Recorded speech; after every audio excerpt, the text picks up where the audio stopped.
Hello, operator. Can you please connect me with OTR Halloween Holidays? I don't want to miss this episode of the Ghoulie Show.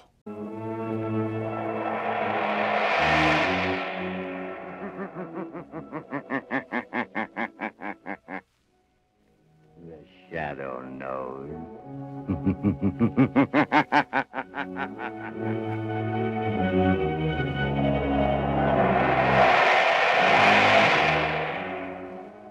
Blue Coal presents The Shadow, the mystery man who strikes terror in the very hearts of shopsters, lawbreakers, and criminals. Today, Cold Death.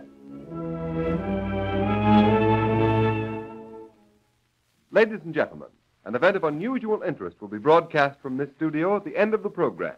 Be sure to listen. And before today's exciting adventure with The Shadow begins, I'd like to offer a suggestion for home heating comfort. The next time you need fuel, order Blue Coal, America's finest anthracite. You don't have to get a full supply. The Blue Coal dealer will be glad to send you a trial ton. Use it, compare it with your regular fuel in every way. It's 10-to-1. You'll find Blue Coal gives you better heat at less cost. So order Blue Coal by name. Phone your order to your nearest Blue Coal dealer tomorrow.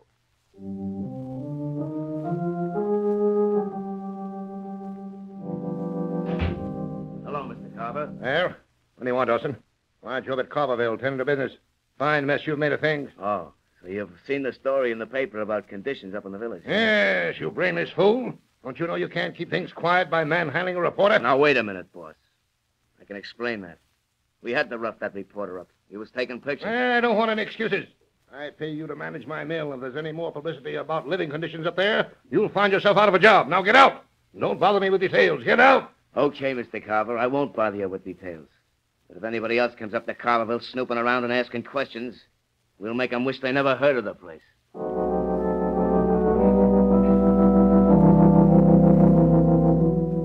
Commissioner Weston, I tell you it's an outrage. Don't you agree, Cranston? It's a pretty sorry state of affairs, Commissioner. Granted, the conditions existing in this little mill village Daniel Carver owns are an outrage. Why, he ought to be kicked out of this club. What do you think, Cranston? I agree, if the newspaper accounts are true. Sickness, half a dozen deaths recently. The authorities ought to be able to do something about a man like Carver. Apparently not. He owns Carverville, lock, stock, and barrel. Speak of the devil, here's Carver now. Yeah, good evening, gentlemen. I gather you're discussing me and the maliciously distorted story about Carverville that appeared in the papers? As a matter of fact, we were, Mr. Carver. Won't you sit down and give us your side of the story? There's nothing to discuss. There isn't one word of truth in that reporter's story. The people in Carverville are perfectly satisfied. They don't complain. Perhaps they don't dare. They have no reason to complain, Cranston. I give them work in my mill, provide them with homes. Homes? Why, they make the worst city slums look like Park Avenue. Carverville is my affair. Well, maybe so, but this club may have something to say about your membership, Daniel Carver. This club, a bunch of mawkish busybodies. What do I care? Vote me out. No one ever speaks to me here anyway. Go ahead. Vote me out. Vote me out. Go ahead. Must be some justice, some law. Oh, he's within the law. But now here's a case for an amateur criminologist like yourself, Cranston. Yes, there must be some way of helping those poor devils up in Carverville. Some way of dealing with a man like Carver.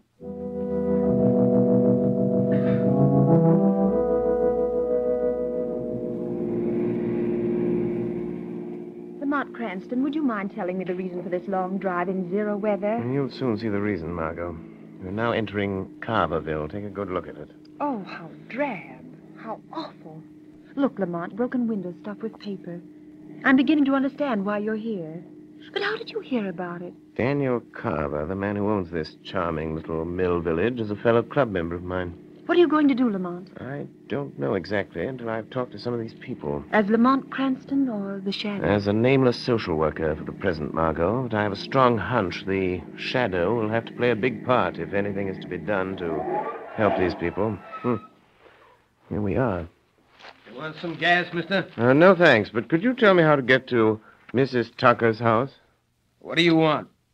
Ma Tucker's got enough trouble already, what with her old man and kid dying since the cold set in. I read about it in the papers. We've come here to help. Listen, mister. Carverville folks ain't got much, but we ain't asking or welcoming no nosing around from strangers. If you'll just point out Mrs. Tucker's house, I'll see what she has to say. Right over there by the creek. But don't say I didn't warn you, mister. Thanks. Come along, Margot. I may need your help to get Mrs. Tucker's confidence. Well, I'll do anything I can. You know, Lamont, there's something terrifying about this village. How so? Oh, that man and the way people are watching us from behind curtains in the windows of every house along the street. I'm afraid of something, Margot. Of what? That's just what I hope to discover in this house. Oh, there's something sinister about this place. Wait, Margot. Someone's coming to the door. What do you want, mister? Are you Mrs. Tucker? I'm Ma Tucker. What do you want? May we come in? You say what you got to say. Please, Mrs. Tucker, we've come to help you. No, you... Oh, all right. Come in. It don't matter. Nothing matters now. Thank you. Mrs. Tucker, we realize you've been through a terrible ordeal. Losing your husband and son within a week. Well, I ain't no worse off than anybody else in Carverville. What are you going to do? I got one boy left, Sam. He works in the mill. Mrs. Tucker, how much rent do you people have to pay for these houses? Hey, you better get out of here, mister. You don't want to get me in more trouble for talking to you at all. You better get out. Who would make trouble for you because you talk to us? Never you mind that, mister. And if you know what's good for you, you'll get out of Carverville before Dawson and the others from Carverville get here. Hey, Ma, who are these folks? This is my son, Sam. Hello, Sam. Well, howdy. You welfare workers from the city? You might call us that. We've come here to investigate conditions. They've been asking questions about the houses, Sam, but I didn't tell them nothing. Well, why didn't you, Ma? What? I'm sick of all this fear old man Carver and his spies. We kept quiet for years, and what's it got us? What did it get Pa and young Jim? We slave in the mill, and they rob us at Carver's store, and we live in these pigsties that Carver calls houses, and when we're old and sick, he lets us die off like a lot of mangy dogs. Shut up, Sam. Don't talk like that. Somebody'll hear. Well, let him hear. It's time somebody heard the truth. Can't you do something, mister? Can't you help us? If somebody don't help us, God only knows where this will end. Thanks for speaking out, Sam. You'll have to help. Lamont, there's a crowd gathering outside. What? I knew it. I knew there'd be Now, you trouble. be quiet, Ma. Listen, mister, I got a notion you're all right. Come on, Tucker! Sam! Open up! We're going to chase them smart out of you strangers out of town, like we did that reporter. Listen, Sam, we'll have to leave or there'll be trouble. But will you meet me in the next town in a couple of hours? I've got to know everything that's been going on here if I'm to help you. Yeah, I'll meet you. Look for my car on Main Street. Come on, Margot. Keep close to me.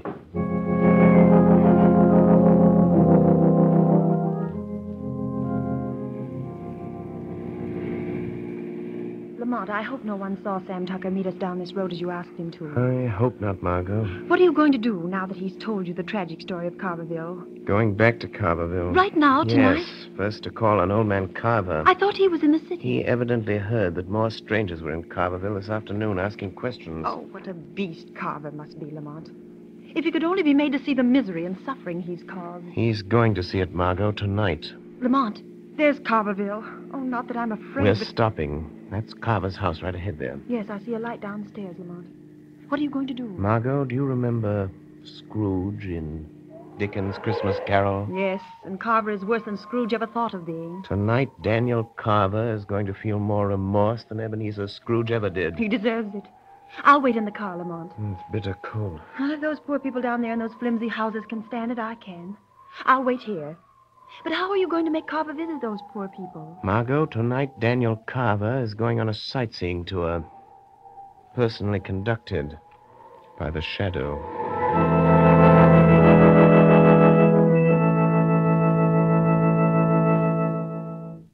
In just a moment, we will continue with the second part of the Shadow's thrilling adventure. While you are engaged in last-minute preparations for Christmas, don't neglect the health and comfort of your family. Be sure of a cozy, warm home during the holidays by ordering a supply of blue coal. No matter how cold or how mild the weather, blue coal is the most economical fuel for heating or cooking purposes. Up in the Arctic regions, where the temperature today is at least 60 degrees below zero, fur traders and trappers are keeping warm with blue coal. They've used other fuels only to find that blue coal will keep them warm more economically than any other fuel. Blue coal is a Pennsylvania anthracite, the fuel that burns long and steadily. It is the fuel that furnaces, parlor stoves, and cooking ranges in New England were especially designed to burn. And the finest Pennsylvania anthracite is blue coal, mined by the Glen Alden Coal Company, employing American labor, and it is transported by American railroads. Every carload is laboratory tested for purity and uniform size before shipment. Blue coal comes in all domestic sizes: egg, stove, chestnut, and pea size. For economy's sake and for greatest comfort in cold weather, insist on blue coal. Phone your nearest blue coal dealer. You'll find his name listed in the Where to Buy It section of your classified telephone directory under the name Blue Coal.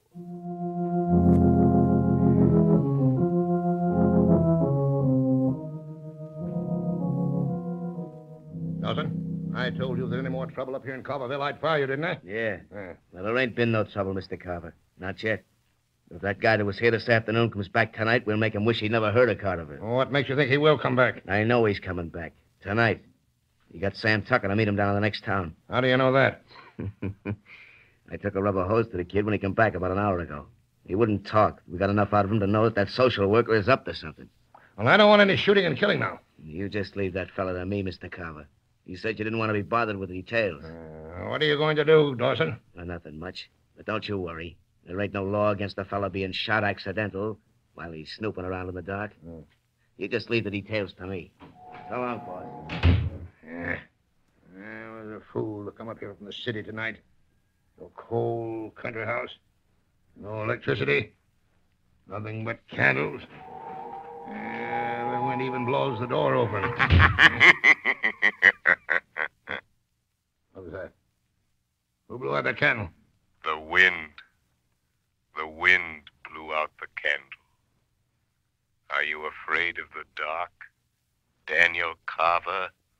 Who are you? What do you want? I have no money here. I don't want your money. I have come for you. Who are you? I've been called fear, conscience, remorse.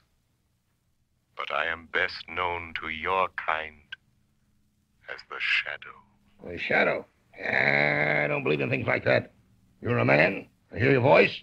If you're one of those stupid fools from the village, and you've got any idea of killing me, you'd better think first. You'll hang for it. Since you will not believe that I am the Shadow, let us pretend I am one of those unfortunates from your village. Let us pretend that here in the darkness I am standing with a gun pointed at your heart. Oh, what do you want of me? I want you to come with me. Come with me.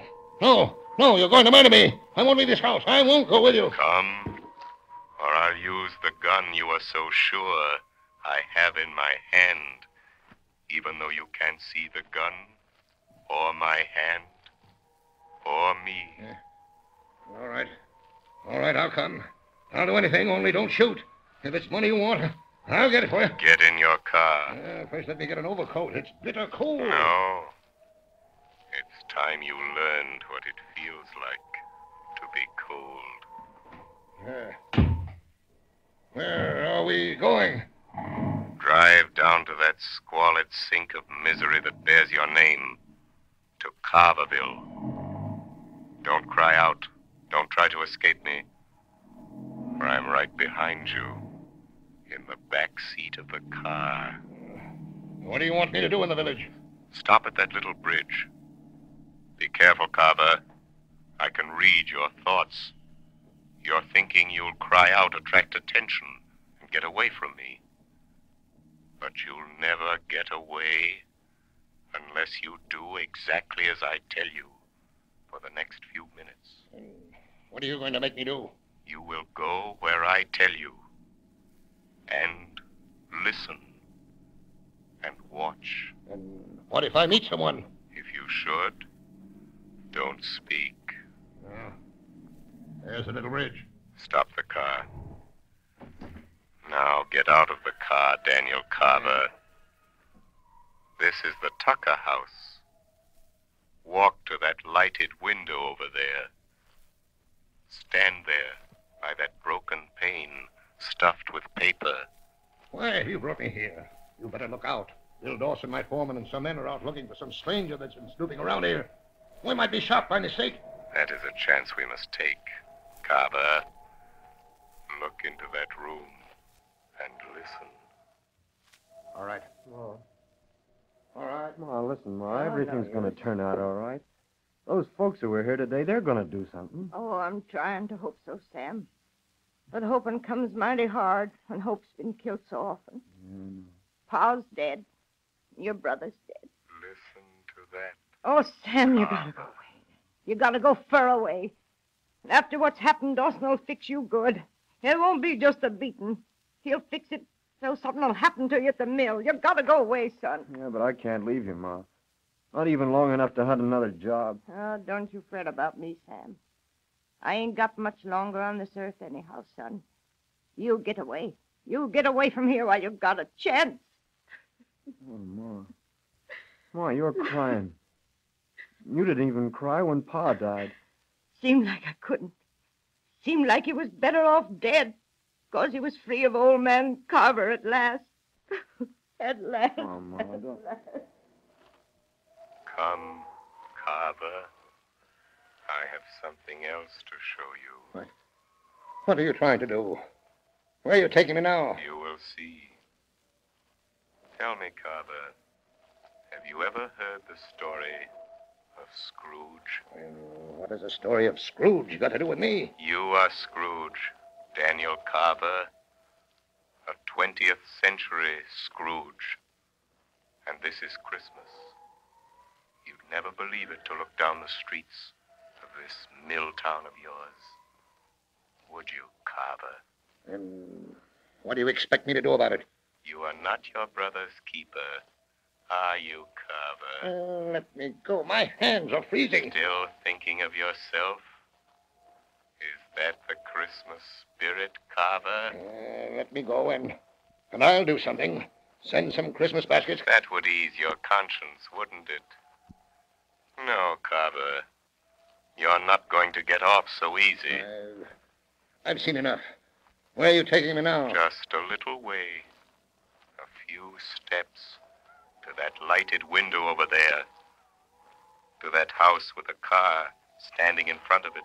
If they can afford a car... That is a doctor's car. Your villagers don't own cars. They don't own anything. Go to that lighted window there. Look in. See what is happening. Listen. There's frost on the glass. I can't see. There's another broken pane. The hole is filled with paper to keep out the cold. Like the tucker's window. Push the paper aside. All right. I will. Try and be calm, Mrs. Anderson. I know it's hard, but you must for the child's sake. I'll try, Doctor. I will try. I can't help feeling the way I do. My husband dying of pneumonia only last month. Now Judy going the same way. Oh, there's still hope. I'd move her to a hospital if there were one near enough. I wish there were only some way of keeping these rotten Carver houses warm. But you might as well try to heat a barn. Mommy. Listen, Carver. Mommy. Yes, darling. I'm right here, Judy, dear. Mummy's here. Mommy, could I have Cecile? Of course you can, honey. Here's your doll, Judy. Mommy, do you think Santa Claus will bring me a real doll? I hope so, Judy. I'll ask him. Come, Mrs. Anderson. She may sleep now. We'll try to keep the room warm. That's all we can do now. That and hope. Hope for the best.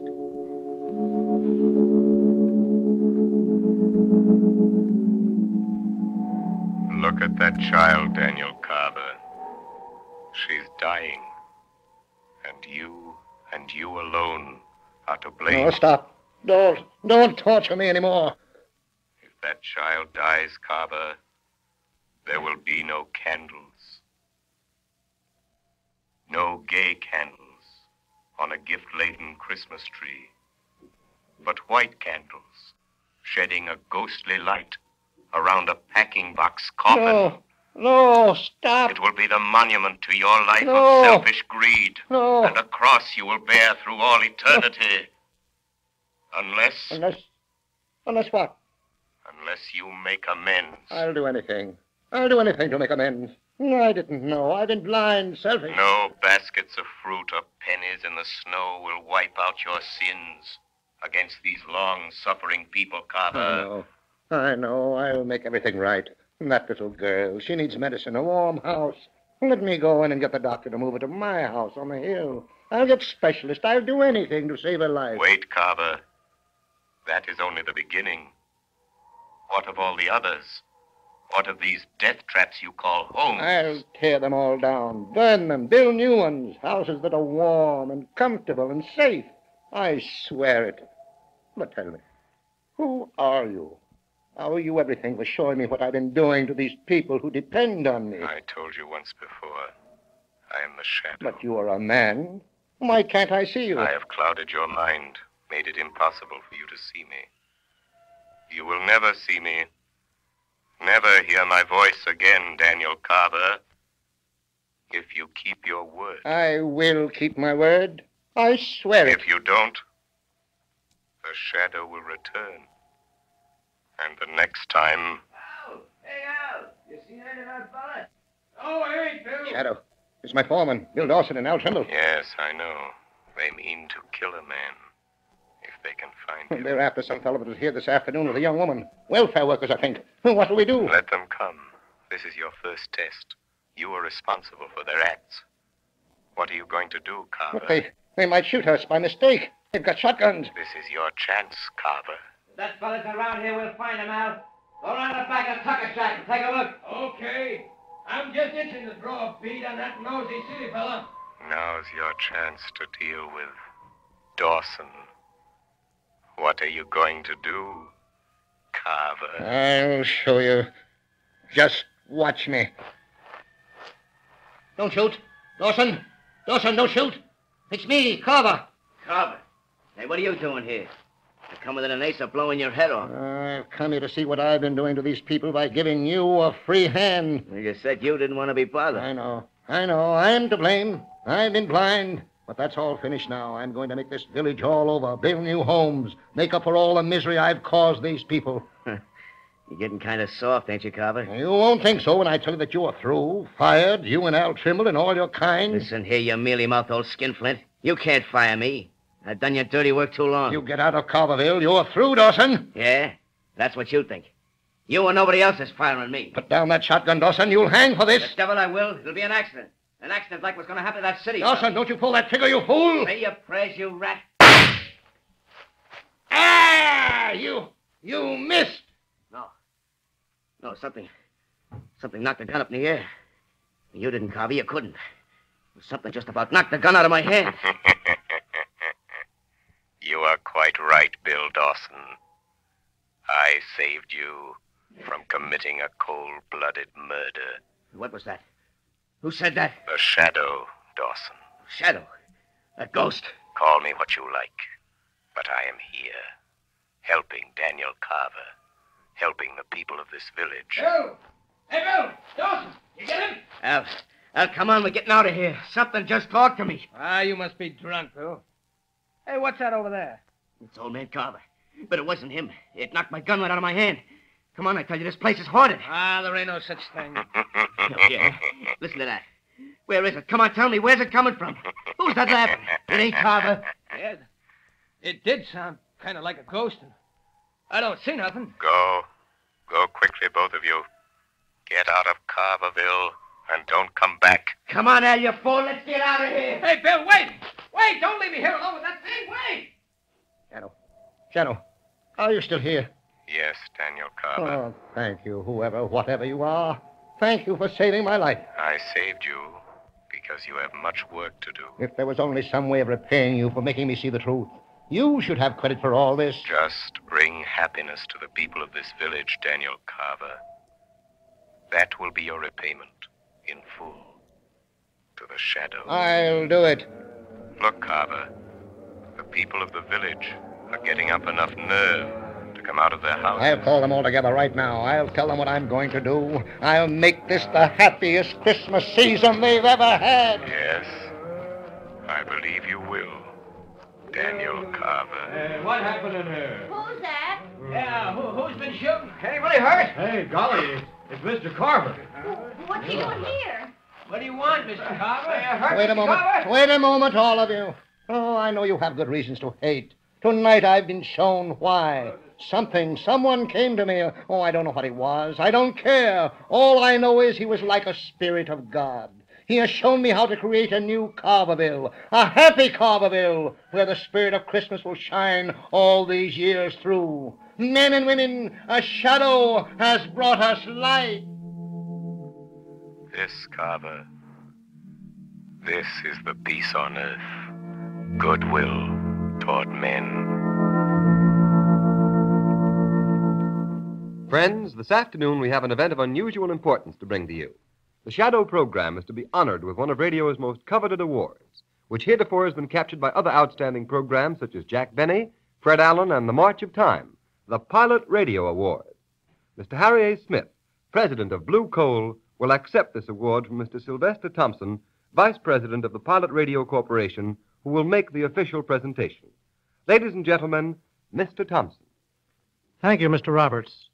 During the past year, the Pilot Radio Award Society has been making periodic awards to various programs on the air which represent the highest achievements in their particular fields of entertainment. And so it's only natural that your program, The Shadow, should have come to our attention. For we can easily understand the reason why The Shadow has held its high place in popular favor for so many years. It brings all the thrill and flavor of mystery drama to radio audiences. In addition, the committee commends you very highly upon bringing some of the finest actors of the American stage into the homes of so many radio listeners. Recognizing your noteworthy contribution to fine radio entertainment, I take pleasure in presenting to you, Mr. Smith, the Pilot Radio Award of Merit, and I am certain that The Shadow will continue to delight radio audiences for many years to come. Thank you very much, Mr. Thompson. On behalf of the Glen Alden Coal Company and the DL&W Coal Company, producers and sellers of blue coal, it gives me great pleasure to accept this award. We greatly appreciate this recognition of our efforts to entertain the radio public. We realize, however, that the credit is due to those who prepared, directed, and presented The Shadow. The Blue Coal Dealers of America join me in expressing their appreciation to our very able artists who have presented this entertainment, and our thanks to you for this recognition of their efforts. I assure you that they will endeavor to keep their future presentations of the same high quality that we endeavor to maintain in every ton of blue coal.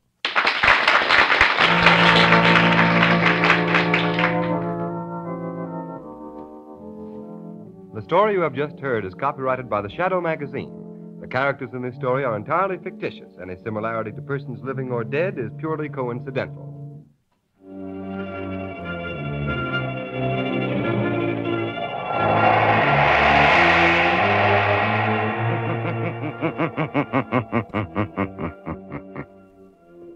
The weed of crime bears bitter fruit.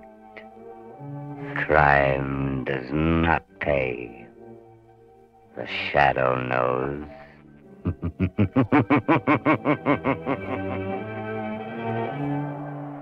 Next week, same time, same station, Blue Coal, America's famous anthracite, will again present another thrilling adventure of The Shadow.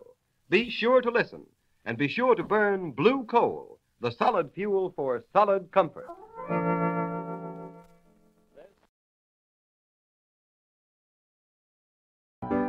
It's intermission time at the Baba Ghoulie Show. Time to refresh yourself and visit our snack bar. Got a yen for some hot popcorn? How's about your favorite soft drinks, which are sparkling cold? And there's all kinds of candy to tempt you. It's radio time, folks. Enjoy the rest of the program.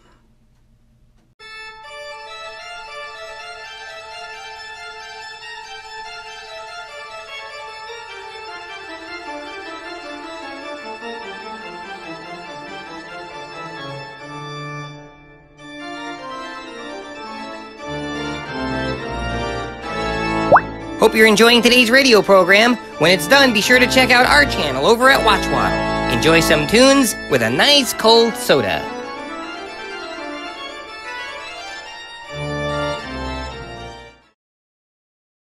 This episode of the Baba Ghoulie Show is brought to you by Waddle's Tunes over at Channel Watchwaddle.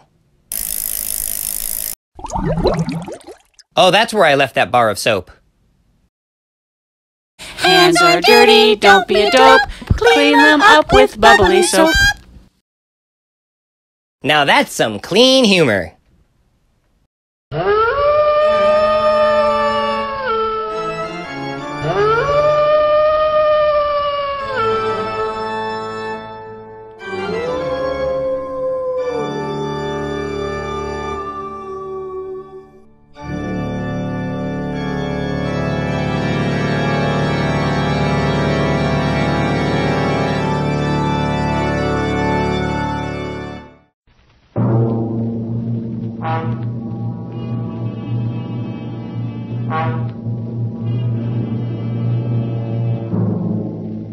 You are alone in the dark forest, and behind you somewhere is the werewolf waiting to drink your blood.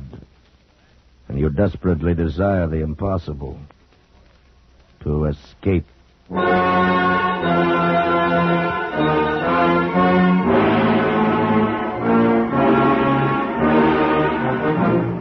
Escape, produced and directed by William N. Robeson, and carefully plotted to free you from the four walls of today for a half hour of high adventure.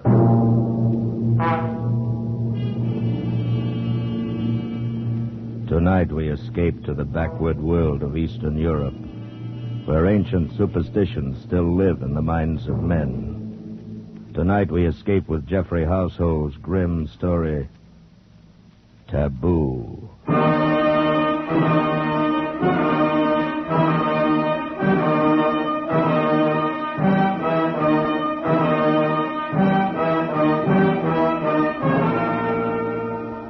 Among semi-civilized peoples, there has always been widespread belief in werewolves, those fantastic creatures supposedly able to turn from man or woman into wolf and back again at will. This belief is still widespread among the simple folk of eastern Hungary, in the district around Zweibergen, high in the gloomy Carpathian Mountains, and I must admit not without some reason. Before the late war, I often spent my vacations in that area, drawn to the dark loneliness by the pull of my Slavic blood. It was the same with her, perhaps, and our kindred ancestry no doubt drew us together. Her name was Kira Vaughan, and she was there with her husband, a pleasant young Englishman. They were obviously much in love, and I felt almost like an intruder when I found myself the only other vacationer in the village. However, they made me welcome and invited me to dinner. It was an excellent dinner.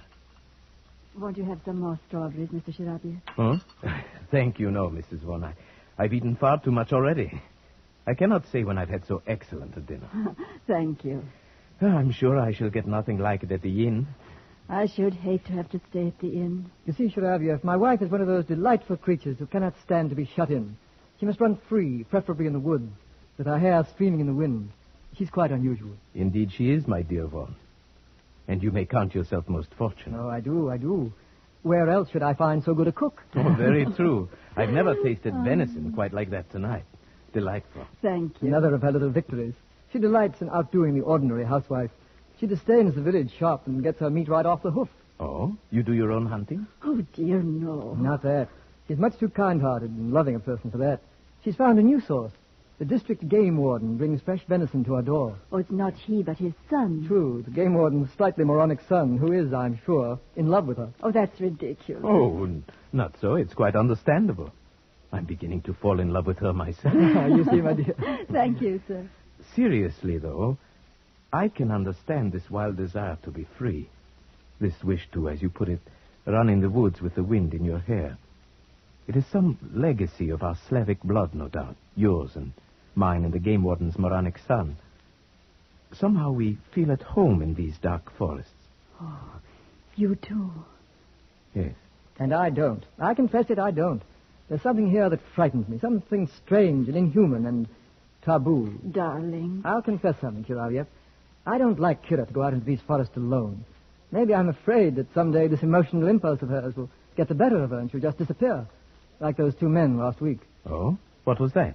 Have I missed some exciting happening? No, not really. Though you'd think so to hear the villagers talk. A fellow coming home through the woods after dark just disappeared. Probably got fed up with life here in the village and lit out for Budapest. And, what about the other one? Oh, yes. Well, a search party went out the next day to look for the fellow. When they got back, they found one of their party was missing. Evidently, he'd taken the opportunity to skip out, too. Is that what you really think? Well, why not, my dear?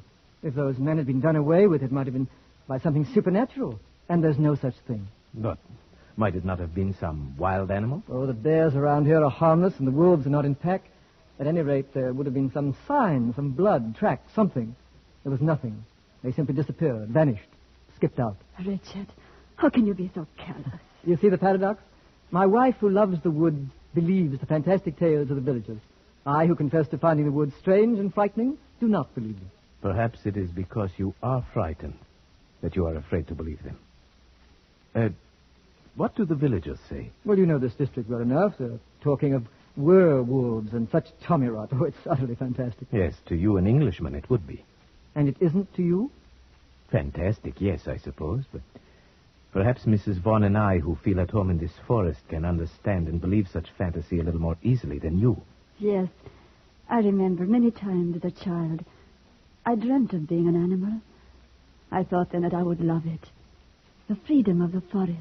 Exactly. That primitive instinct is so deep within us all. A heritage of some dim, distant past. In us Slavs, it lies closer to the surface. It takes very little to bring it to light. Yes, it is true. Well, you've placed my wife in a new life, Shirayev. You'll have me suspecting her of changing into a wolf and running out to the forest to murder people. Oh, please, Vaughn. You take me too literally. And besides, it is a shame to spoil so delightful a dinner with so gloomy a conversation. Right. Shall we go into the living room? There's a cheerful fire in there. Oh, yes? What is it, Frida? Beg your pardon, sir. But a message just came from the village. Oh? What is it? They want you and Mr. Sharaviev to come down there now. They're organizing another search party. What? Yes. There's another man missing. Kira! Catch her, Sharaviev. She's fainted.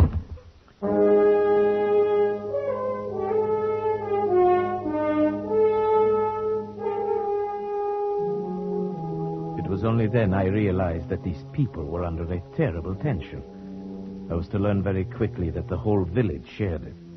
Every able-bodied man in the district was at the inn when we arrived. The magistrate explained the situation. The grocer. He went into the forest late this afternoon hoping to bag a blackcock for his supper. A little after dusk, a solitary shot was heard. That was 3 hours ago, and he has not returned. But only 3 hours? Isn't there a chance that he might still return? A chance, perhaps, but the other two did not. It will do no harm to search for him. We may still be in time to save his life.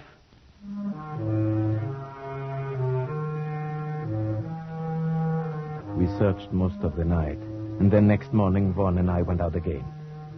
We climbed to my favorite spot for hunting blackcock, and then followed the trail down to the village, the trail the missing grocer would have taken. I was beginning to be a little exasperated at Vaughn. He seemed to be so casual and uninterested, as if he were convinced that this one, too, had merely skipped out. But I underestimated him. He was a skilled tracker, and suddenly he did show some interest. Wait a minute. Someone has turned aside from the path here. Hmm? He was in a hurry. I wonder why. I think you are right. There are some broken branches. Why? Why here? It's hardly likely anyone would go plunging into that thicket unless he had a reason. Wait. See that big white rock behind the thicket? When you're being followed, it's comforting to have a clear space around you. You'd feel safe up on top of that rock with a gun in your hands, if you got there in time. You may be right. Let's go up. Righto. We forced our way through the underbrush to the rock. It was 30 feet high on the downslope side, and a hot spring at the foot of it bubbled out of a cavity scarcely 2 feet wide. We made our way up to the slope, around it, and came out on top. There was nothing there except for some ivy in the cracks, and one small, stunted tree. Aha! Look at that.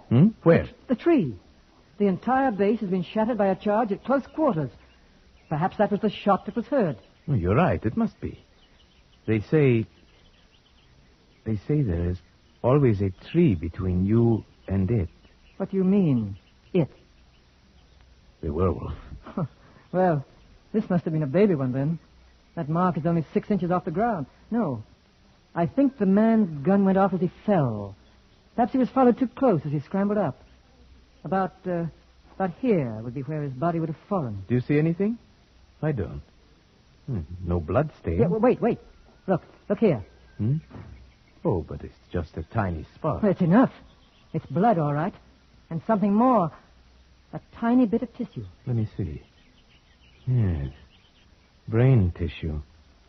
It must have come from a deep wound in the skull, made by something like an arrow or a bird's beak. Or maybe even a sharp tooth. Mm-hmm. But where's the body? There is absolutely no other sign. No evidence of its being dragged off anywhere. No, I can't see any either. It's very strange. But at least we know one thing, Vaughn. This man did not just skip out. This man was dead. Or dying.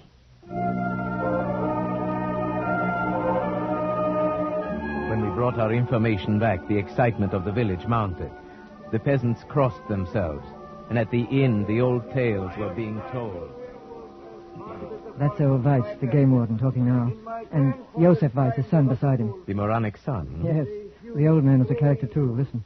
The biggest one my grandfather'd seen, and it followed him in the forest. Time after time, he met it at twilight outside his cabin, and time after time he fired at it point blank, but he couldn't hurt it.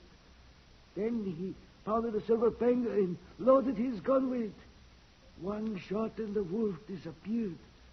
But next day, they found Heinrich the cobbler dying in his house with a beaten silver coin in his belly. Fools! You believe such stupid talk? Joseph! My grandfather used to tell the same story. Only when he told it happened to his grandfather. Anyone can see it didn't happen at all. Such things can't happen. Joseph, you call your father a liar? I do. Well, far from being a moron, Joseph seems to have more sense than the others. Perhaps. Joseph, you're not afraid of this werewolf then, eh? I? No. Why not? The whole village is frightened. I'm used to walking alone in the woods at night. You've got to be a part of the forest, and you'll not be afraid of it. You do believe in werewolves then, eh? I don't say a man can turn into a wolf, no. But I can understand why he'd want to. Your theory again, Sharavyov. Yes. I think I understand that too, Joseph. But what does it feel like?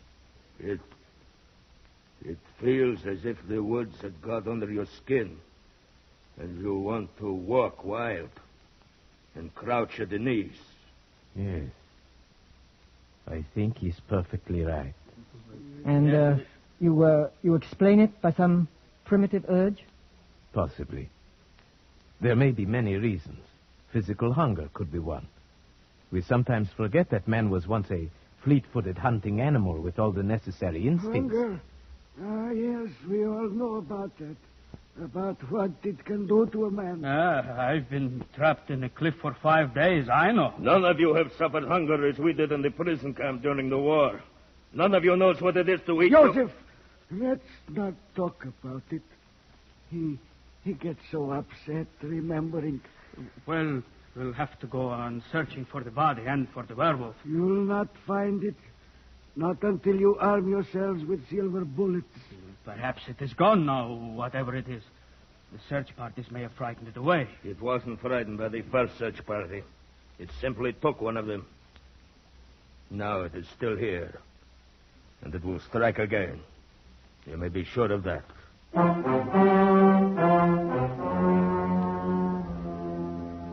The whole village believed that Joseph Weiss was right. They traveled in the woods by twos now. No one went alone. For a week, village life was disrupted. The men beat the forest. The women tried to comfort each other. Kira wore herself out trying to be useful. The village women could not help loving her. But there was something else. Something strange. One day I spoke to Frida, the maid, about it. Yes, she is a strange one, Mr. Sharibia. Even now I have seen her going out to walk alone in the woods at twilight. The women in the village think she is possessed. What do you mean, possessed? I hesitate to say, sir. Come, tell me. They are beginning to say sometimes the werewolf can be a woman.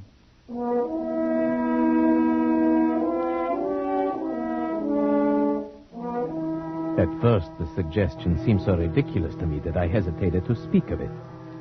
But then I decided to tell Vaughn before this rumor could reach Kira herself. He was naturally much upset. That settles it, Shiraviv. We've got to do something. Something, yes, but what? There's only one thing we can do. Track down this supposed werewolf. But that's what we've been trying to do for a week. How can we do... It's really very simple. We'll offer him bait. Bait? Who will be this bait? You and I, Shiraviv. If you're game. Why, yes, of course I'm game. Good. But how? Are you going to tie me to a tree and watch out with a gun? That's about right. Only we needn't tie you up. And since it was my idea, you can have first turn with the gun. Are you a good shot? Right. This is no time for false modesty. Yes, I'm a good shot. Very well. It'll be night, and we'll have to shoot with only the moonlight. Where do we go? To the rock? Exactly. And the sooner the better. Tonight? Tonight.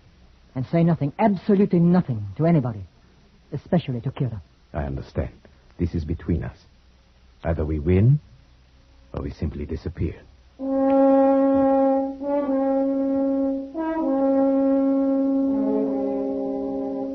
It was difficult getting away without telling Kira what we were going to do.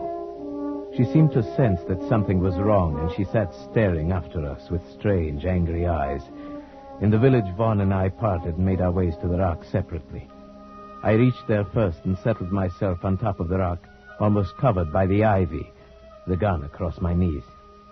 Presently, Vaughn appeared on the path, and I gave the signal that I was there and ready.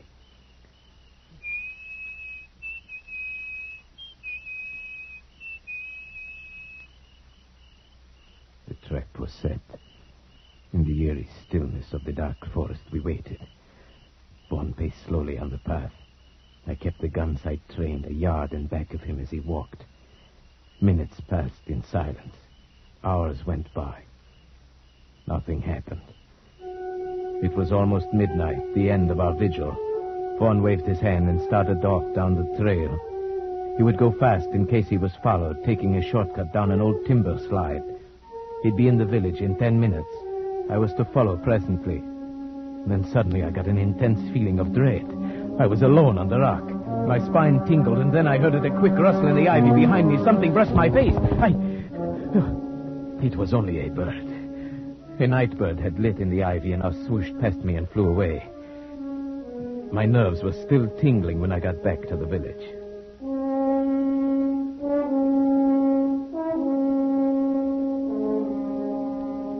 Next day, when I went to see Vaughn, he gave me a warning glance. Kira was suspicious. I could see the question in her eyes when she greeted me. So, here is the other culprit. Which of you is most to blame for keeping such late hours? Why, I suppose to keep peace in the family, I should say it is I. No, you can't get him off that easily. I'm the only culprit, my dear. You see, I've never hunted deer at night. I asked Shiraviev to help me.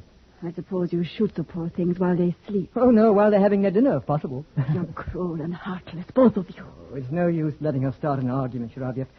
I'll go get us a drink. Oh, yes, thank you. I'd like that. Why do you look at me like that? Was the hunting good last night? No, not very. We didn't get anything, as you see. I'm afraid you'll still have to depend upon Joseph for your venison. Where did you hunt? Why, simply in the forest. Nowhere in particular. You're not telling me the truth, are you? My dear, I don't know what you're thinking, but I assure... Oh, never mind.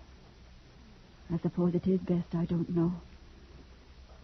But take care of him, please. Of course I will. If anything should happen to him. But what could happen? You know. You understand these things.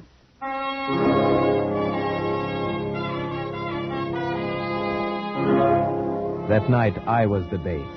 And I confess, walking there on the moonlit path, the dense undergrowth pressing close on both sides, the forest all around me, that I felt a strange terror. but nothing happened. Once a bear ambled across the path, paused, sniffed, and disappeared into the brush. Then a little later, I thought I saw a flicker of white in the clearing below, but it never reappeared, and I decided it must have been a ripple of grass in the moonlight. At midnight, we returned to the village, and I was beginning to wonder if our trap would ever be sprung. We must keep on, Shiraviev. I have a feeling that tomorrow night, perhaps, or the next night... I'm game as long as you are, but so far we've only lost sleep. I've got to keep on. Have you forgotten about Kira? The things they're saying about her? No, of course not, but surely these people would not do anything to her. It's not that. It's what it might do to her spirit if she were to hear those insane rumors. She's so sensitive. I don't like to think about it. Then, shall we go out again tomorrow night? Yes. You must come to dinner, though, first. Vice is bringing down more venison. Kira will want you to come. All right. Till tomorrow night, then.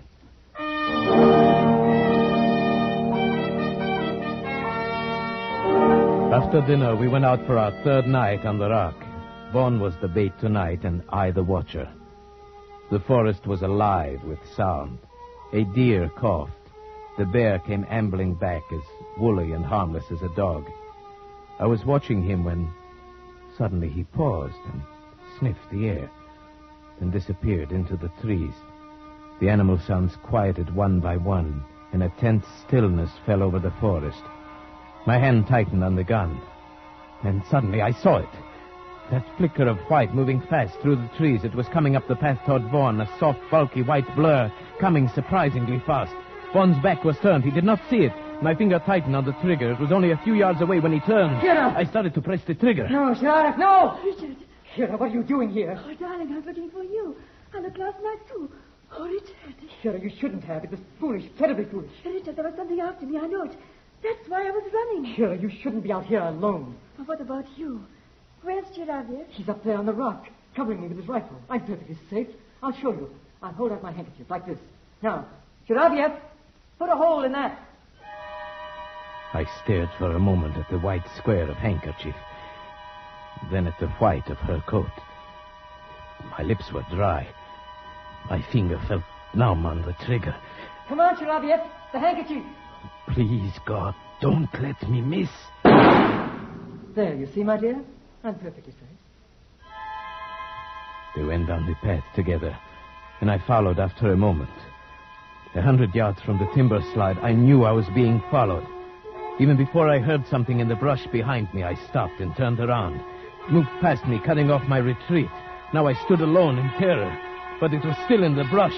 If only I could make the timber slide. I got down safely. I went straight to Vaughn. He came out of the house to talk to me. I told him what had happened. His reaction surprised me. Shiraviev, I'm sorry I had to leave you up there to face it alone, but I had to bring her down. Of course, I know that. And you must believe this. She never left me. We came down together, arm in arm. We came straight down. You must believe that. But of course, why should I think differently? Then you must realize, whoever it was up there in the brush following you, it couldn't have been Kira. Good heavens, Vaughn. Do you think I believe that preposterous story? Well, didn't you? Even up there on the rock, when you hesitated about firing at the handkerchief, didn't you believe it might be Kira? No. Why, no, of course not. But I did. Vaughn knew my thoughts almost better than I knew them myself. Yes, that was why my lips were dry and my finger numb when I pressed the trigger. I had refused to admit it even to myself. And now was I sure, even now. That night, Vaughn was excited. We're going to get it tonight. After last night, it'll be there waiting for us. Yes, I think you are right. But if you are, we wouldn't want anyone else to come walking in on us. It might cause confusion. Don't worry. Kira has promised to stay at home. She says we're doing our duty and she won't interfere. Do you think this is our duty? No. Neither do I. I never feel that anything I enjoy can be my duty. And now, I really enjoy this. Tonight, I'd like to be the bait. No, it's my turn. I won't give it up. Besides, if it's the revenge you want, you have the gun. That's so. All right, then. Tonight, you'll be the bait. That night, for the first time, I regretted ever getting into this mess. As I paced up and down the path, my nervousness grew. Tonight, it would surely come. I felt it. But would Vaughn shoot straight and quick enough? The hours went by. Clouds kept scudding over the moon, leaving me in deep darkness for minutes at a time. I was really beginning to be frightened. Then, a fraction of a second before it happened, I knew it was coming. There was a hot breath on my neck, a crushing weight on my shoulder, something hard against my skull, and the crack of Vaughn's rifle. Vaughn! Shiravian, are you all right? Yes, I think so. What was it? A man, a winged. Come on. I'm going in after him. All right, I'm coming.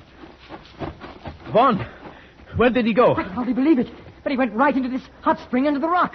But there's hardly opening enough for a rabbit. He went under the water. Come on. Wait, Vaughn, I'm coming with you. We plunged into the spring, wriggling our way forward, not knowing what to expect. Vaughn held the rifle high above the water, but there wasn't room enough for our heads. We had to hold our breath and plunge forward.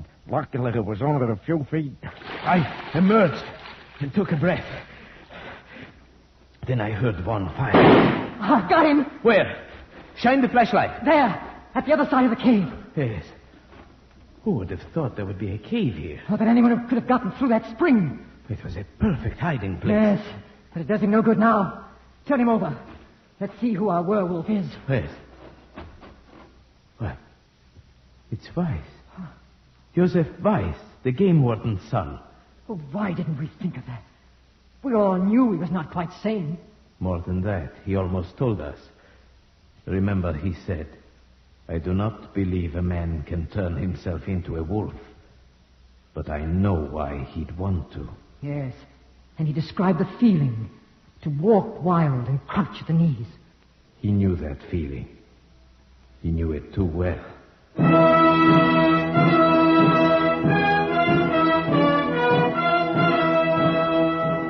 Beside Joseph Weiss, we found a murder weapon. It was a patented animal killer, a heavy iron muzzle that gripped the scalp, a heavy spike that was released by a spring. His hiding place was even more perfect than we had supposed. When the magistrate investigated, he found a passage from that cave which led underground for more than a mile, and finally to the game warden's house, where a ladder led into his cellar. Undoubtedly, Weiss found that dry underground river one day and realized he could use it. Perhaps that is what caused his mind to snap. Yes, it released a long pent-up spring in him, like that weapon he used. He saw that he could run in the woods like an animal, disappearing and reappearing with perfect safety. It even offered a place to bury his victims without a trace. And so your theory proved correct, that there's a murderous, primitive instinct lurking in some people. Yes. Well, it's all explained excepting what he did with the bodies. It would serve no useful purpose to speculate on that now. Yes, I suppose you're right. Kira, you haven't said anything. Why did you have to shoot him? Kira, he was a murderer. He tried to murder Shiravyev. Is it murder when a wolf kills? A dumb animal? Frightened of intruders? Kira! You understand what I mean, don't you, Shiravyev? You understood that night when you shot the handkerchief. Just as I have. It might have happened to any of us, you see. Kira, what do you mean? Take me away from here, Richard. Just take me away quickly.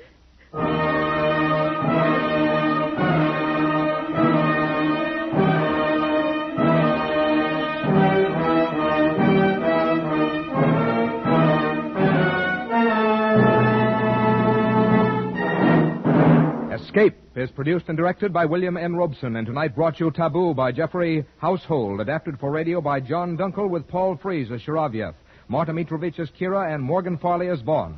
The special musical score was conceived and conducted by Cy Fure. Next week... You were standing on a bridge over Owl Creek with a noose around your neck.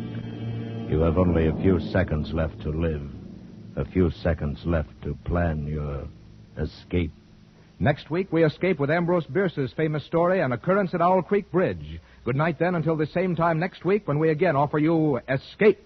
This is CBS, the Columbia Broadcasting System.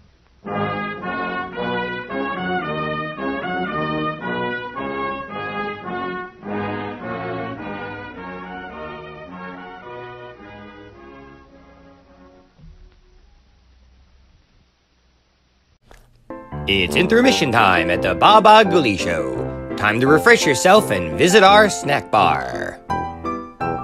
Got a yen for some hot popcorn? as about your favorite soft drinks, which are sparkling cold. And there's all kinds of candy to tempt you. It's radio time, folks. Enjoy the rest of the program. This week, guest quacking on the Baba Ghoulie Show, Waddle the Duck. And here's Waddle. Hey folks, Waddle from Watchwaddle here. Hope you're enjoying today's radio program. And if you're considering getting a new radio to listen to them, why not get one with the newest innovation, the 4-speed record player? Because available now is our newest hits from Watchwaddle Production. Check out me and the gang and our hilarious, zany, and crazy tunes, filled with spoofs, gags, and jokes. Available in our playlist collection. Check them out for some cheap laughs and running gags. Whoa. And when we say running gags, we ain't kidding, brother. Screwy Forest's Watchwaddle cartoons. Available on Channel Watchwaddle. The Baba Ghoulie Show is brought to you by OTR Halloween Holidays.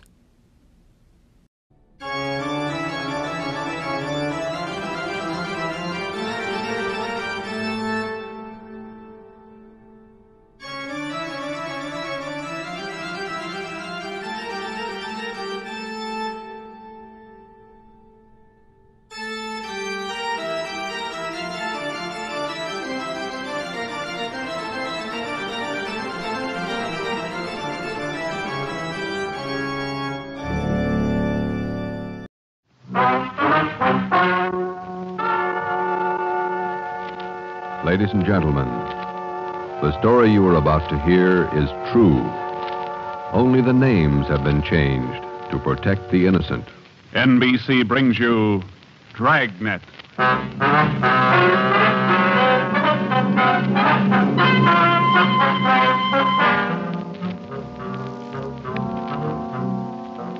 You're a detective sergeant. You're assigned to robbery detail. There's a potential killer on the loose in your city. 18 women have been beaten and robbed by this man. The newspapers call him the WereWolf. Your job is to get him. Dragnet, the documented drama of an actual crime, investigated and solved by the men who unrelentingly stand watch on the security of your home, your family, and your life. For the next 30 minutes, in cooperation with the Los Angeles Police Department, you will travel step by step on the side of the law through an actual case, from beginning to end, from crime to punishment. Dragnet is the story of your police force in action. It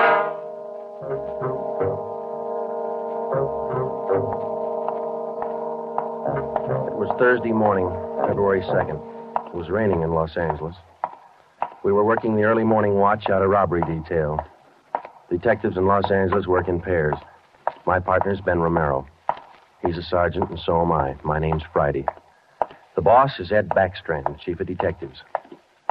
I was on the way back from the teletype room, and it was 3 a.m. when I got to room 27A, robbery detail. Hi, Ben. What's up? Keep your coat on, Joe. Just had a hotshot call. Coming, Skipper? Right behind you. Let's go, Friday.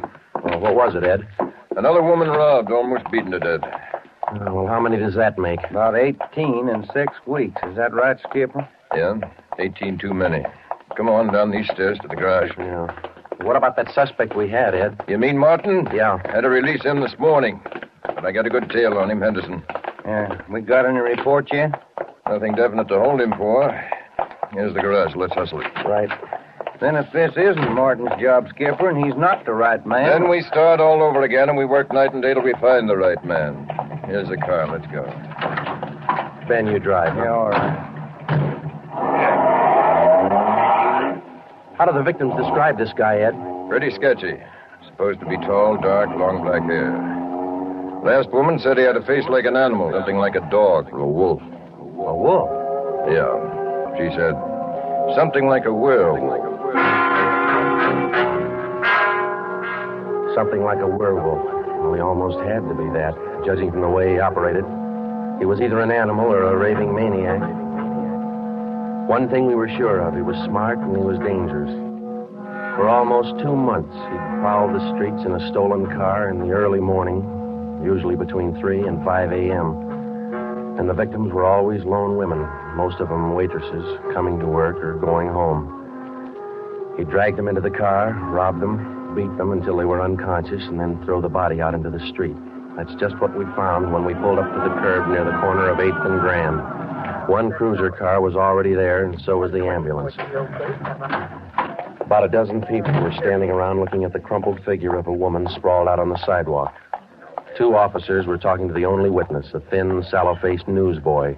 His story didn't give us much to go on. Like I was telling these cops, or these officers, sir, I was walking up 8th Street on my way home as usual when I see this blue Chevy sedan pull up down the block there a little way and dump out the dame's body.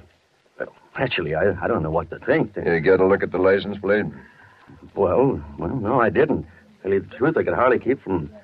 Well, I was just plain scared. Well, what did you do after you saw him throw the body out, son? Well, I just stood there for a minute, and the fellow in the car drove right on past me. Did you get a look at him? I sure did. How close were you when he drove past? Well, now, it couldn't have been more than, 8 or 10 feet away. I was right over there by the street light near the curb. Would you know this man if you saw him again? I don't know about his height or his build or his weight, but, mister, his face I'll never forget. Why do you say that? It was just like the paper says about him. Right here on the front page. Here, read it. See? A woman says the attacker looked like WereWolf. That's all the newsboy could tell us. The suspect drove a blue sedan. He had a face like a werewolf. We covered the neighborhood for clues, and we questioned a dozen people, but we got nowhere. We took the witness's name and address, and we drove down a couple of blocks to an all-night gas station. 14-hour off the Metropolitan. I'm going in here and call the office and see if Henderson's called in on Martin. We might still have a suspect. Right, Skipper. 13-hour off the Metropolitan. Looks as mad as a wet hornet, doesn't it, Joe? Yeah. Did you get a good look at that woman's face when they moved her in the ambulance? Yeah. Sure does like to mess him up. Oh, I don't know how we're going to get him, Ben, but we better do it fast. Next time, it'll probably be murder. Oh, here comes the skipper, Joe. Uh-oh. Doesn't look good. What is it, Ed? Just talked to Henderson. He tailed Martin to a bar in Long Beach. He hasn't been out of his sight for 2 minutes since yesterday. Martin's clear. And we're right back where we started. Yeah, with one more half-dead woman in the hospital. Well, how about that stolen car, Skip? Wait a minute. Victim of Get that 211 radio up. and attack. Okay. Code 3. Ambulance dispatched. Code? Attention, all units. On Grand Avenue between Venice and Washington. A woman, victim of robbery and attack. Code 3. Ambulance detached. Code 3, red light and siren. Come on, Friday, let's roll.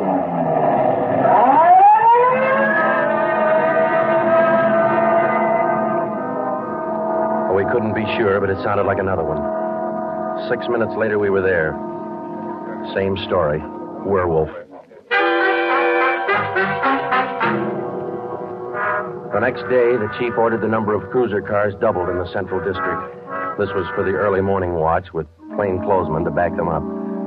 Then the newspapers played it big, and in 2 days, the story was on the front page of every paper in town. Maybe that should have made the werewolf lay low, but it didn't.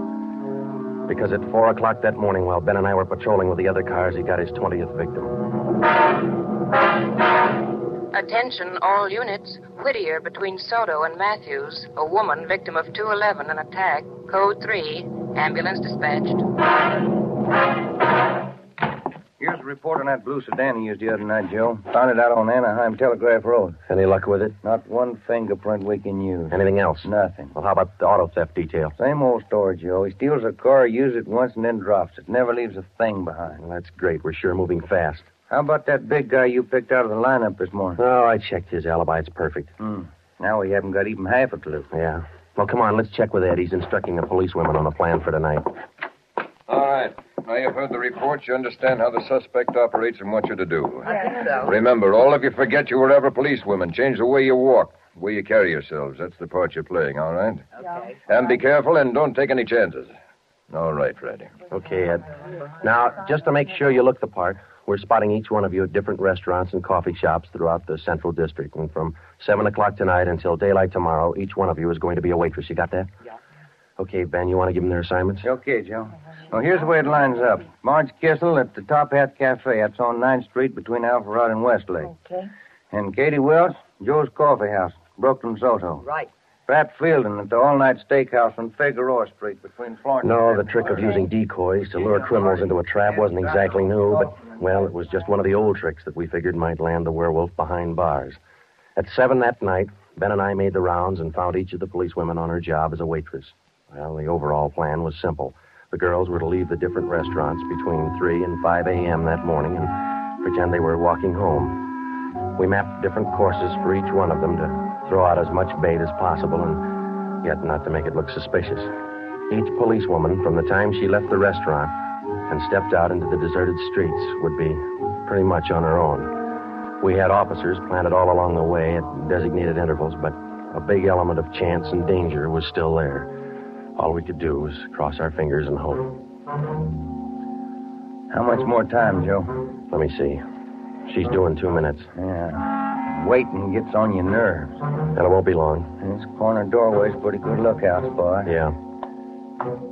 Wait a minute. Listen. Who is it, Joe? Can you see? Get back. What is it? Wait a minute. It's Marge Kissel. There's a man following her, a big guy. If it's the werewolf, where's his car? I don't know. Maybe he changed his plans. Get back. Here they come.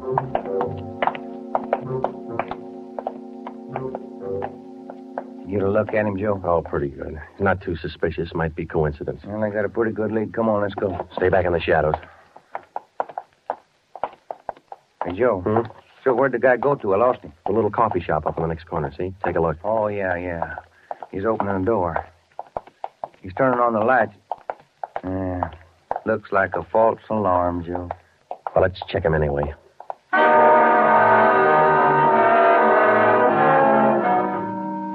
Well, I didn't think we'd be that lucky on the first try, and we weren't.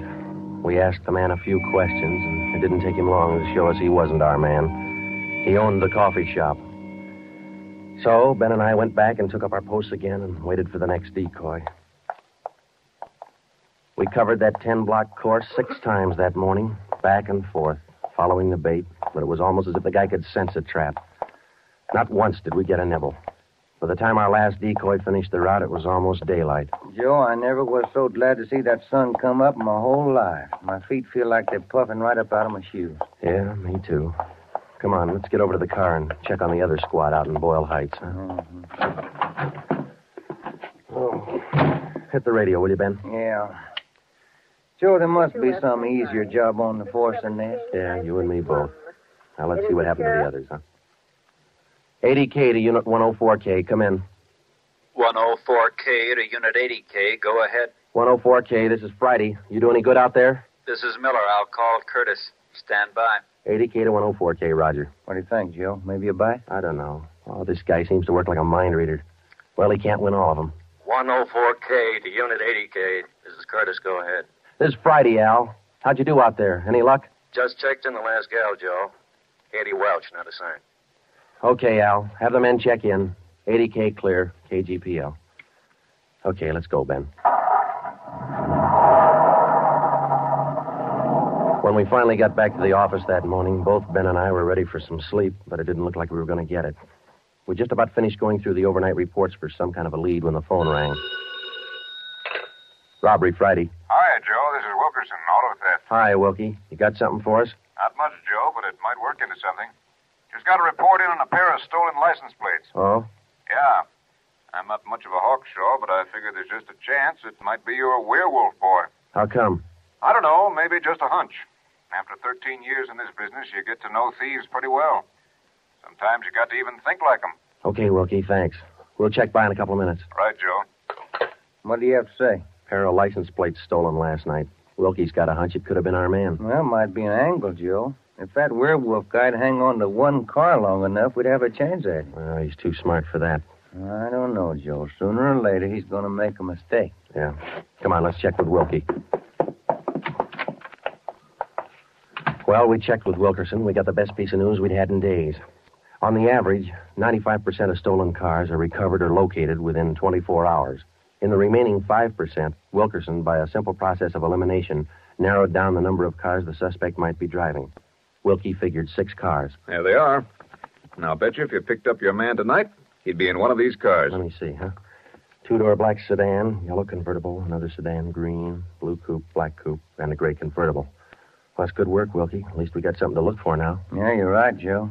Wilkie, you got the numbers of those stolen plates you're talking about? Yeah, right here, Ben. They're already on the hot sheet. Good. Keep us posted, huh? As usual, Ben. See you later, Wilkie.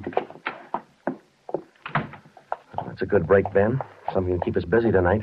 Tonight? What do you mean? We're setting another trap. Same thing as last night. Same police women, same everything. Well, only this time let's hope he steps into it. You know, Joe, this werewolf character's getting me mad.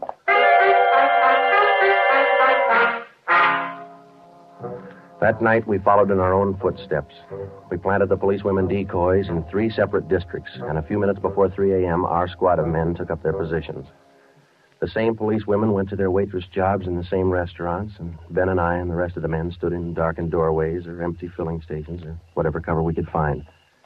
And we waited and waited. What time is it, Joe? Let me look. 4:30. Oh, thank you. Any sign, Joe? No, nothing yet. Come on, stay in the shadows. That's the way it went all through the early morning. The same plan over and over again until daylight. Ben and I'd check in at the station, go over the late stolen car reports with Wilkie, catch a few hours sleep at home, and then come back and do it all over again. The next night, and the next morning, the night after that, and the morning after that. 5 days later, Ben and I were ready to call it quits. I'll admit it, Joe, I can't figure it. The guy's either psychic or else he can smell a cop a mile away. Yeah, well, at least we got that stolen car angle left. Did you check with Wilkie yet this morning? I'll give him a call now. All right.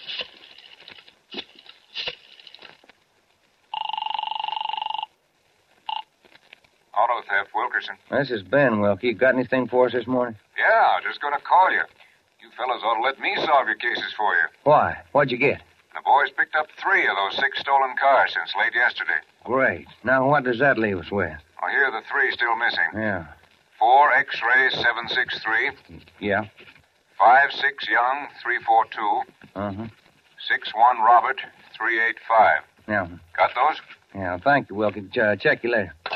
Good news? Remember those 6 missing cars? Yeah. Wilkie says the boys found 3 of them since late yesterday. Here's what's still out. The blue coupe, the yellow convertible, and the gray convertible. Yeah. Well, this feels like the right track for a change, Ben. Flighty, Romero, got a minute? Sure thing, Skipper. Come on, Joe. What do you got, Ed? Woman out in Hollywood just called in with this. She said she walked down to the corner from her house last night to mail a letter. On the way back, a guy pulled up in the car and tried to drag her inside. Any description? Big, heavy set, dark, same thing. Well, how'd you get away from him, Skipper? She said she started running as soon as he made a motion toward her. When he saw her run up the steps of her house, he jumped back in the car and took off. Well, how come she didn't call in before this? She hasn't got a phone. She's afraid to leave the house again until this morning. Sounds good, Chief. You got her address there? Here you are. Mrs. Tom Burdick, 1237 Wilcox, apartment 10. Come on, Ben. This might be what we're looking for. Who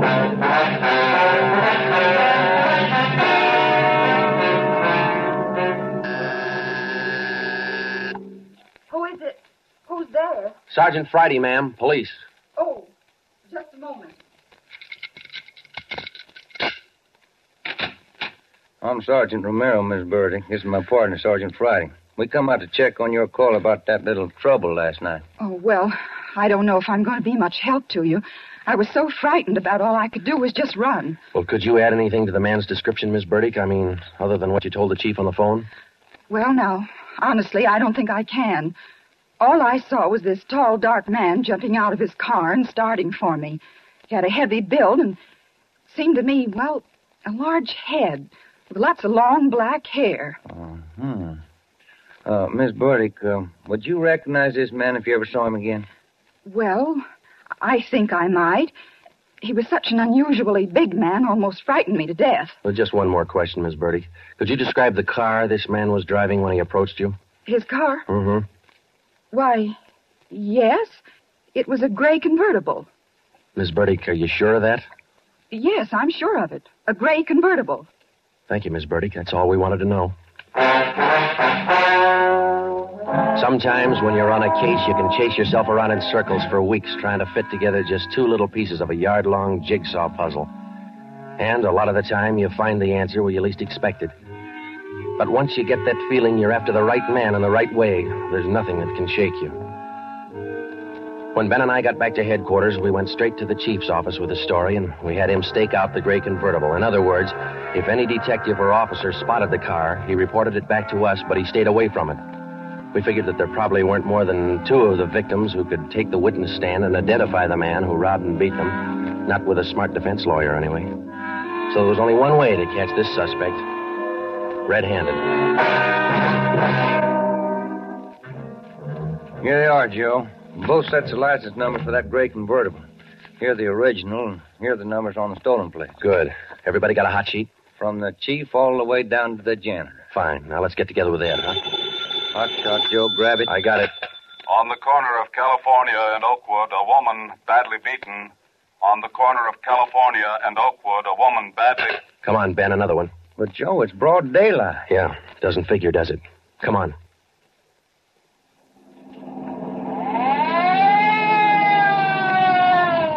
That vacant lot over there, Joe. Two plainclothesmen and uniformed officers were keeping the crowd back. An ambulance was drawn up by the curb, but it was empty. When we got down to the rear of the lot, we found out why. They were waiting for the coroner. The woman was young, not much more than 30. Her body was half sprawled across the muddy ground, and her face was turned upward. It had been badly beaten. They figured it happened last night, Sergeant. Have the fingerprint men been notified? Yeah. How about the crime lab? Just called them. That's good. Now, let's keep everybody out of the area till they get here. All right, Sergeant. Who found the body? One of the kids in the neighborhood. The woman was dead when he found her. Did she live around here? About a half mile away. I hear she's got 3 kids. Or she had 3 kids. Uh-huh. You seen enough, Ben? Yeah. Let's get on back to headquarters.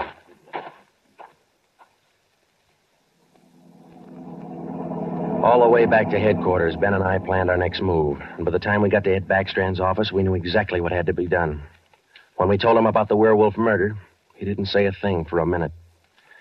He just stared across the room at the calendar on the wall. Then he brought his hand down hard against the desk. Friday, Romero, I'm only going to say this once, so get it straight. That guy's pulled his last job in this city. He's through robbing and beating women, and he's through with murder. I've given you time to track him down, and now I want him in. No stalls and no excuses. I want him. I don't care how many men you use, and I don't care how you get him, but get him. That's all. Ben and I worked all that afternoon, right through dinner, up until 8 o'clock. By that time, the overall plan was down on paper and already in action. It was one of the biggest things we'd ever tackled, and, well, we didn't know if it was going to work. We only knew it had to work. We had a squad of 65 cars to stretch out over 40 square miles of the city in one big dragnet. The blockade itself would be stationary most of the time, and working inside it would be 2 cars, 14 policewomen as decoys, with 2 plainclothesmen assigned to watch each policewoman. If and when the werewolf was sighted in the gray convertible, we'd automatically take over the police radio for the whole city, and Backstrand would direct the chase from headquarters.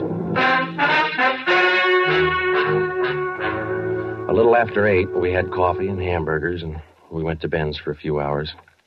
Ben tucked his kid in bed as usual, and then he laid down for a nap.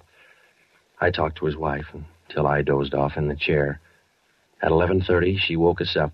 I combed my hair and put on my coat. Cops' wives are like everybody else's. They worry. When we met Ed at headquarters, we did some last-minute checking on details with Backstrand for about a half an hour, and then we were all ready to go. By 5 minutes past 2, half the Dragnet crew pulled out of the police garage and scattered over the city to their places. By 2:35, the other half pulled out, and a few minutes later, Ben and I followed. At 3 minutes to 3 that morning, Backstrand took over communications and checked every car in the operation. Standby. 617. It was a good start. Every man in his right place by the right time. The trap was set. All we needed now was to find our suspect, the werewolf, inside. Control 4 to Unit 80K. Control 4 to Unit 80K. 80K to Control 4. Go ahead. This is Backstrand, standing by. 80K, roger. Clear. KGPL. Okay, Ben. Now let's go find him. I got a hunch, Joe. Let's try the Wilshire district first. Sounds all right to me. Let's go.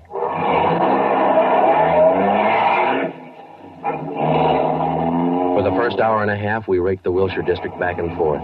Not a sign.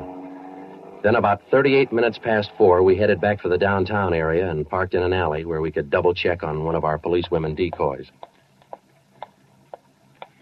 Here comes one of the gals now, Joe. Pat Field. Bet her feet are almost as tarred as mine. See anything else, Ben? Nothing. Quiet as a church. No, wait a minute. Car just turned the corner. Heading up in the same direction she is. Joe. Joe, it's slowing down. Wait a minute. It's pulling up beside her. It's a gray convertible. It's him, Joe. Come on. Ben, get out. He sees us. He's got a gun. You all right, Ben? Yeah, look at that guy take off.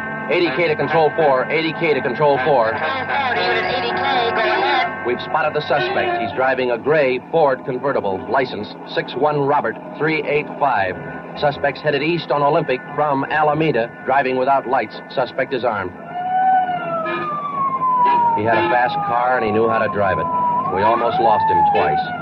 2 minutes after we sighted him, Backstrand took over full radio control. Control 4 to Unit 80K, your location? 80K to Control 4. We're traveling at a high rate of speed, headed east on Olympic, crossing Soto Street. Control 4 to all units, stand by. Units 11A, 12, and 13R close in on the intersections at Olympic and Lorena. Units 41, 42, 45, and 104K move in on the next 4 crossings east of that. To the north and south, units 105K, 14A, 17R, 43T. Block all main arteries.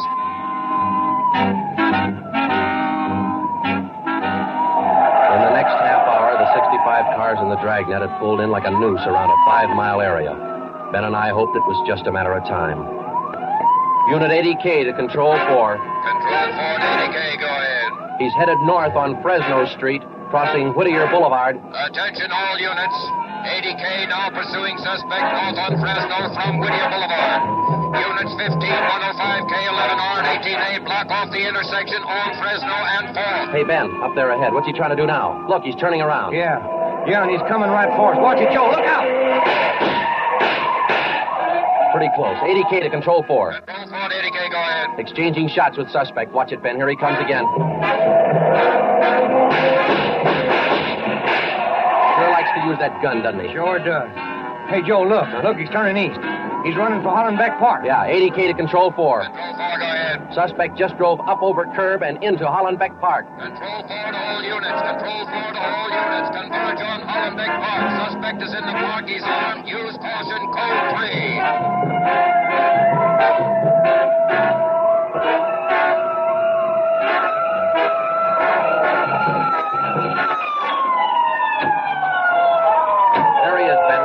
Looks like a night baseball game with only headlines. Yeah, come on, let's get him. Yeah. Never say die, huh, Joe? Joe, can you get a shot at him? Don't shoot! Don't shoot! I'll give up! Don't shoot! Then step out in the open and get your hands in the air. All right, I give up, but don't shoot! You're a brave killer. Yeah, come on. All right, you get your hands in the air. Come on, higher. Joe, look out, he's got a knife. I got him. Joe, those women were right. He does look like a werewolf. Yeah. You got your handcuffs? Yeah.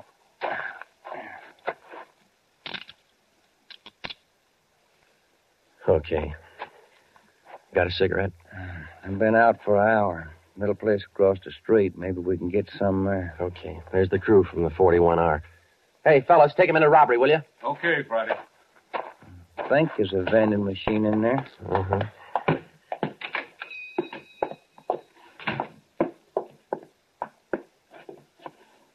Say, you got some change for the cigarette machine, mister? I think so.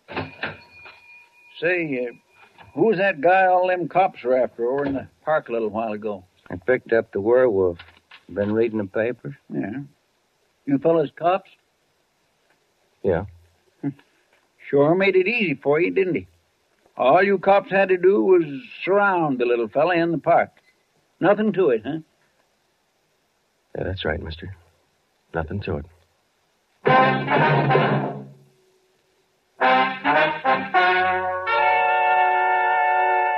The story you have just heard was true. Only the names were changed to protect the innocent. Walter Barton, known as the Werewolf, was tried and convicted and is now serving a full life sentence at the state penitentiary.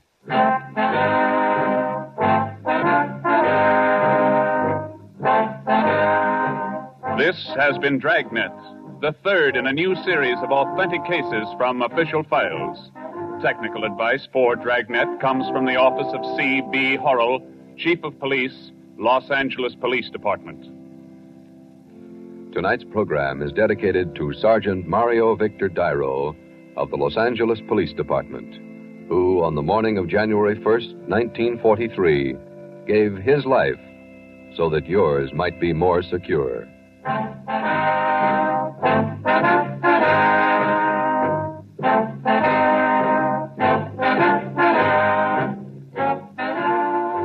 Dragnet came to you from Los Angeles.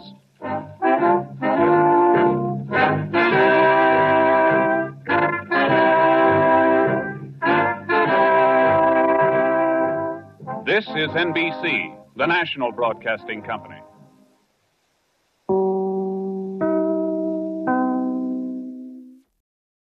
Thanks for watching the Baba Ghoulie Show by OTR Halloween Holidays. This is Waddle the Duck saying check out Channel Watchwaddle for some fun cartoons with no static.